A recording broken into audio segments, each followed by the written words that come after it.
బేతనియలో కుష్ఠరోగి అయిన సీమోను ఇంట ఉన్నప్పుడు ఒక స్త్రీ మిక్కిలి విలువ గల అత్తరు బుడ్డి తీసుకొనొచ్చి ఆయన తల మీద పలగొట్టి ఆయన తల మీద పోసెనని చూసొచ్చినప్పుడు అక్కడ ఉన్న శిష్యులు ఏమంటూ వచ్చిందంటే, ఇది గొప్ప విలువకు అమ్మి పేదలకిస్తే బాగుంటుండే కదా!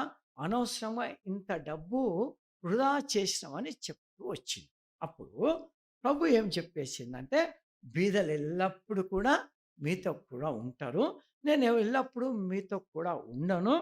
నా మరణ, పునరుద్ధానం విషయము ఈమె జ్ఞాపకార్థంగా ఇచ్చేసానని చెప్తూ వచ్చింది. అంతేకాకుండా ఇంకో మాట చెప్తూ వచ్చిందంటే, లోకమంతా ఎక్కడైతే ఈ యొక్క సువార్త, ఏ సువార్త? యేసుక్రీస్తు ప్రభు యొక్క సువార్త ప్రకటించబడుతదో, ఈమెను గురించి జ్ఞాపకం చేసుకుంటూ చెప్తుంది.